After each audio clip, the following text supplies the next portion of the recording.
መቅዲን ጆሲ ከኋላ ሳታያት መቶ ከትንሿ ጋር አብሮ አንድ ክፍል አሰራት። አሰላሙ አለይኩም ወራህመቱላሂ ወበረካቱ። ውድና የተከበራችሁ የፍቅር ጎጆ ቤተሰቦች እንዴት አደራችሁ? እንዴት ዋላችሁ? ሁላችሁንም እንደ ሰዓት አቆጣጠራችሁ ሰላም ሰላም ብያለሁ። ዛሬ ይዤላችሁ የመጣሁት የልብ ፊደልን ትንሿ ድራማ የተሰኘውን 43 ነው። እነሆ እንድትከታተሉ በአክብሮት ጋበዝኳችሁ። ወዳችሁ ፈቅዳችሁ ስለምትከታተሉኝም ከልብ አመሰግናለሁ። መቅዲ ባለፈው እንግዲህ ወይም ክፍል 42 ላይ ለማስታወስ ያክል ከሶስቱ አታልፍም። ትንሿ የመጀመሪያው ጆሲ ሲሆን ሁለተኛው ደግሞ አዲሱ ልጆች ናቸው። ሶስተኛዋ ደግሞ እዩ ናት ብላ ነበረ። ከዛም አላለፈም። ልጅቷ ጆሲ ጋር እንዳለች እርግጠኛ ነበረች። ኮቻም ልጁን ተሸክሞ ሀረግ ቤት ካመጣው በኋላ እግሩና እጁን ካስረው በኋላ እዩ ትንሿት የት ነው ያለችው ብሎ ጌዲን ሲጠይቀው፣ ጌዲ ግን እኔ ትንሿን አልጠብቅም፣ ስለዚህ አላቅላችሁም በማለት መልስ ይሰጠዋል። ኢዛና ግራ የገባው አሁንም ለጓደኞቹ ለነ ልዑልና ለነ አቤላ ደውሎ የሆነውን ሁሉ ይነግራቸዋል። በተረፈ ደግሞ እነቹቻ ደግሞ ለአብርሽና ለባቢ ከነገሯቸው በኋላ ተከፋፍለው በሰፈሩ አለ የተባለ ሁሉ ይፈልጓታል። ነገር ግን ትንሿ የውሃ ሽታ ሆና ቀርታለች። ማንም አየሁ የምትል የለም። ነገር ግን አዲሱ ተማሪዎች እነ ኤልያስና ወይም ታሚ ተገኝተው ነበር። እነሱም ምንም እንደማያውቁ አክት አደረጉባቸው።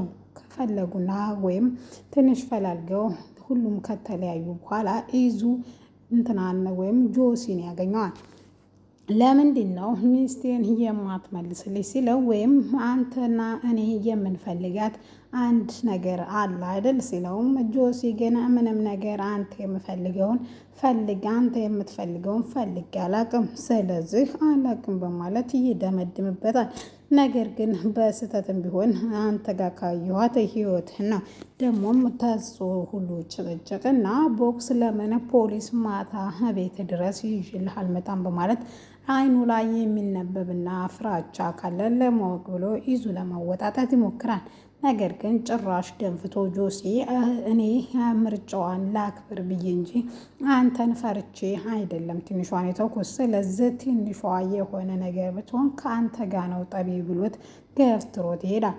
ጆሲ የወጣው ከቤት ትንሿ ምንም ነገር እንዳታደርገኝ እኔ ነብሰ ጡር ነኝ፣ የኢዛና እናት አብረን መኖራችን ምንም ደስታ አልሰጣትም፣ ስለዚህ ብናረግዝ ትቀበለናለች የሚለው ሀሳብ የመቶ ነው። ደግሞም ከወደው ልጅ ባረግዝ ምንድን ነው ስትለው፣ እሱ ግን የተመኘችው ውሸት ከሆነ ለእሱ እንደሚያደርገው ነግሮት ነበረ። ነገር ግን ተይዙ ጋር ሲጨቃጨቅና ሲናደድ ሲገፈታተሩ የግርግዝና ምርመራው ወርቆ ስለነበረ እቤት ትንሿን ነይ አሁን ነይ ላስመርምር ወይም ተመርመሪ ሲላትም በመሬት ቁጭ ብላ ስለነበረ እሷ ግን ይሄን ነገር ማድረግ ልታምነው ሊያምናት እንደሚገባ ስትነግረው እሱ ግን ፈጽሞ አላምንሽም በማለት ይመልስላታል። ትንሿ ግን እኔ እዚችው ነው የምቀመጠው የትም አልሄድም ብላ ግግም ትልበታለች። እባክህ ብላ ብዙ ብትለምነውም እሱ ግን ፈጽሞ ሊሰማት አልቻለም። ትንሽ ከቆዩ በኋላ ኬሱን ሲዳብሰው ባዶ ነበረ። ያየውም ማመን ነበር ያቃተው። ያ ጅላንፎ ባለች ሲጨቃጨቀኝ መድኃኒቱ ትየዋለሁ፣ ስለዚህ ድጋሚም ቢሆን የእርግዝና መመርመሪያውን አምጥቼ ትመረመሪያታለች በማለት ቃል ይገባላታል። ድንገት ተበሳጭቶ ሲወጣ ኤልያስና ታምራት ወደ እሱ ጋር እየመጡ ነበር። እያፌዛችሁ ነው፣ አረፈዳችሁብኝ እኮ ምክንያቱም እኔ ልታፌዙ ሳይሆን የቀጠርኳችሁ እየከፈልኳችሁ እስከሆነ ሰጥለት ብላችሁ ስራችሁን እንዲሰሩ እፈልጋለሁ በማለት መልስ ይሰጣቸዋል። እነሱ ግን ዛሬም እያላገጡበት ነው። ነገር ግን በጣም ይበሳጭና ወደ ቁም ነገሩ ስንገባ አሁን ቀልድህ አጅጅ ስላለን ወይም ምንም ለቀልድ የሚሆን ፊት ስለሌለህ እንግባና ቁም ነገሩ እናውራ። ስለዚህ ለትንሽ ጊዜ ወይም ለ3 ቀን ጥበቃ ያደረኩትን ለ1 ሳምንት አራዝሜዋለሁ። እናንተ እስከከፈላችኋቸው ድረስ ዝም ብላችሁ አፋችሁን ዘግታችሁ ስራ ነው መስራት ያለባችሁ በማለት ኤልሳም ኤላም በሀሳብ እንድትስማማ ይነግራቸውና ወደ ቤት ያስገባቸዋል። ቤት ከገቡ በኋላ እንዲያዝናኗትና ጫፏን አንድ ሰው መንካት እንደሌለበትና ደግሞም አልፎም እንግዲህ መድኃኒቱን ገዝቶ ሊመጣ ይመጣል። ሀረግ ቤት የተቀመጠውን ጌዲ ስታይ ማየት ማመን ነበር ያቃታት። አንተ ደግሞ ምን ታረጋለህ ስትለውም እሱም እኑዬ በማለት መቅዲ ስስ እየሰማች ነበር። መቅዲ ደግሞ የት ነው የምትተዋወቁ ስትልም አንተዋወቅም በማለት ሁለቱም ለመርበትበት ሞከሩ። ነገር ግን በመታወቂያ ስማችሁ እየተጠራራችሁ እንዴት ነው ነገሩ በማለት መልስ ትሰጣችኋለች። ለማንኛውም ዋጋህን መስጠቴ አይቀርም ትንሽ ልደበርበት ብዬ ነው ብትላትም ነገር ግን ለ5 ደቂቃ እንዲያወሩ ብቻቸውን ነገ ትጠይቀታለች። ታልሽሽ ብላ እንግዲህ ከእሱ ጋር ትታት ትወጣለች መቅዲ። እዛም ምንድን ነበር ውርዳችሁ ዛሬስ ምንድን ነው አገኙሽ እንዴ ሲላትም እሷን ቢያገኙ ባያገኙ ግን ለምን ነበር የተመታሁት ስትለውም እነሱማን ዝም ብለው ነው ያው የኛ ስራ ትንሽ ድፍረት ይጠይቃል በማለት ለማስተባበል ይሞክራል።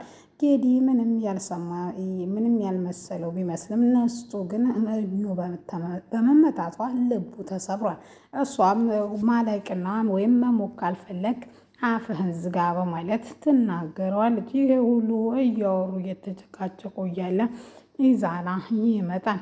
ትናንትና እብድ ነው የመታኝ አልሽኝ፣ ውሸትሽን ነው አይደል? እነሱ ናቸው የመጡ ሲላትም አይ እንደሱ አይደለም ብላ ለማስረዳት ስትሞክር ለምን ብሎ ወደ እሱ ሲያፈጥ ለምን እሷን ራሷን አትጠይቃትም በማለት ጌዲ ወደ እኑ ያዞራል። በዛ መካከል እያሉ እዩና ወይም መቅዲ ውጭ ስለነበረች ለእነ አቤላና ለእነ ልዑል ስለነገረቻቸው ወደ ቤት ቤት ሲገቡ እኑን እያወራት ነበረ። ይሄ ሁሉ ሲወራ ሰምተው ነበረ። አቤል በጣም ተናዶ ምን መጡሽ እያለ እያቅፋትና እንዴት ነው እንደዚህ የሚያደርጉት? እንዴት አንቺን ይመታሉ? እንዴት ሴት ልጅ ላይ እጃቸውን ያነሳሉ? እያሉ እያወሩ እያለ በዛው አጋጣሚ ምንም እኮ አልሆንኩም፣ ነገር ግን ብነግራችሁ ትጣላላችሁ፣ እኔ ደግሞ ግርግርና ጠቡና አልፈለግኩትም በማለት መልስ ትሰጣልታለች። በዛው አጋጣሚ እጆቿን እየደባበሰ ነበር እና ለምን ብሎ በዚሁ አይወጣልህም በማለት ለአቤላ ይነግረዋል ልዑል። በዛ አጋጣሚ እኔ በጣም ነው የምወድሽ እኑዬ፣ በጣም ነው የማፈቅርሽ፣ ምንም እንድትይኝ አይደለም፣ ነገር ግን የኔ ለአንቺ የሚሰማኝን ስሜት እንድታቂ ያክል ነው በማለት ግን እኮ በማለት ግን ካለበት እኔ ይደብረኛል፣ የምትወጂ ከሆነ ንገረኝ፣ የማትወጂ ከሆነ ደግሞ ቁርጤን አሳውቂ ስል እኔም እወድሃለሁ በማለት ከፍ ያደርጋታል።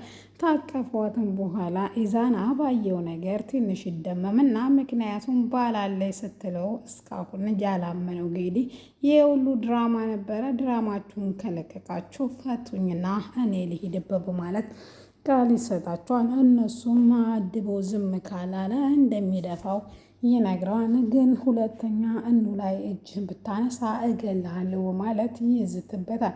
ቹቻና አብረሽና ባቢ ደግሞ ሁለቱን አግኝተው ቢያሽቀጠቁጧቸውም ነገር ግን የሚያውቁት ነገር እንደሌለ በድጋሚ ይነግሯቸዋል። እሺ ለማንኛውም ድጋሚ እናንተ ጋር እንዳለች ብናቅ ልናስጠነቅቃችሁ ሳይሆን ልንሰባብራችሁ ነው የምንመጣው በማለት ቹቻ ማሬና መቅዲ ማዕሬ ማለት ነው ጉራቸውን ነስንሰው ከዛ ለመሰወር ይሞክራሉ።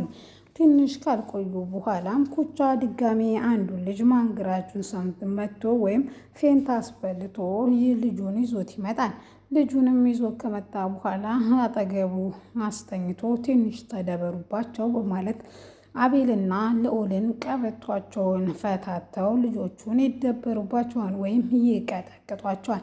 ሀረግ ምንም ሰላም ያልሰጣት ነገር ግን ሲገረፉ እውነቱን ያወራሉ በማለት ጌዲ እንኳ ትንሽ ፍንክች የማይል ባይሆንም ባረች ግን ከማውራት ወደ ኋላ አይልም። መቅዲ ግን ሀሳቧ ሁሉ ጌዱ እንትና ጋ ነው ጆሲ ጋ ናት የሚል ስለነበረ ወደ ጆሲ ቤት ታቀናለች። ጆሲ ጋር ስትደርስ ሁለቱ ወይም ኤላና እንትና ታምራት ነበሩ።